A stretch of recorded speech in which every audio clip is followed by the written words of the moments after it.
Hello વિદ્યાર્થી મિત્રો, Gujarat police માટે આપણે એકદમ બેઝિક થી ગણિતની સિરીઝ ચાલુ કરી છે.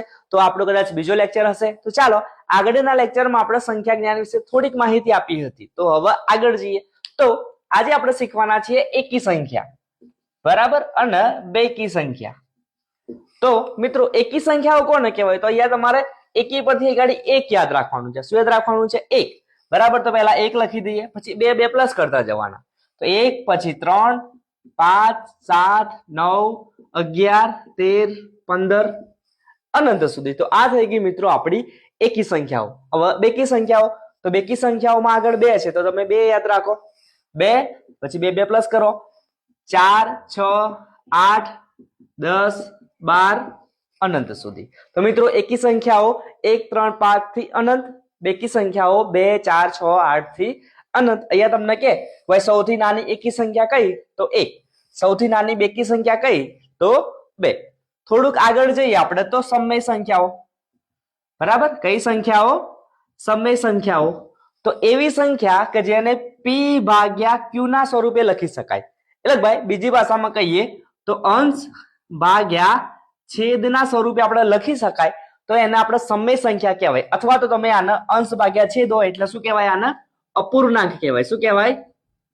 અપૂર્ણાંક, અધૂરી સંખ્યાઓ આપણે કહી શકીએ છીએ. અહીંયા જે q છે એ q બરાબર ક્યારે પણ આપણે 0 લઈ શકતા નથી. કેમ 0 ના લેવાય? તો જો અહીંયા છેદમાં 0 હોય તો 0 વડે ભાગાકાર કરીએ તો આખી સંખ્યા 0 થઈ જવાની છે.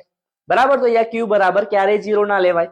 તો એવી સંખ્યાઓ કે જેને p ભાગ્યા q અંશ ભાગ્યા છેદના સ્વરૂપે લખી શકીએ એને આપણે સમય સંખ્યાઓ કહેવાય. બરાબર. દાખલા તરીકે 7 ભાગ્યા 8 છે.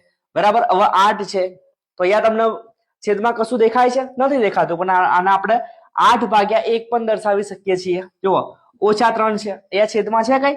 નહીં, પણ અહીંયા આપણે 1 પણ લખી શકીએ છીએ, કશો ફરક પડવાનો નથી. તો આ બધી સંખ્યાઓને આપણે સમય સંખ્યા કહેવાય. એના કરતા વિરુદ્ધ અસમય સંખ્યાઓ. બરાબર.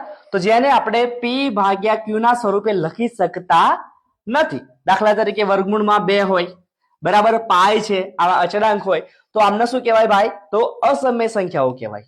સમય સંખ્યા અંશ ભાગ્યા છેદના સ્વરૂપે લખાય, અસમય સંખ્યા અંશ ભાગ્યા છેદ સ્વરૂપે આપણે ના દર્શાવી શકીએ. તો આ એકદમ બેઝિક છે. હજુ પણ આનાથી સ્ટેપ બાય સ્ટેપ આગળ આપણે જવાના જ છીએ. તો તમને ગણિત ના આવડતું હોય તો બિલકુલ ટેન્શન લેવાની જરૂર નથી. ધીમે ધીમે આપણે તમને પ્રો લેવલ સુધી ગણિતમાં લઈ જઈશું. અને સરસ મજાનું ગણિત શીખવા મારી સાથે જોડાયેલા રહો. અને તમારા જે મિત્રો છે કે જે ખાખીની તૈયારી કરે છે એમને આ વિડીયો મોકલી દો. Thank you.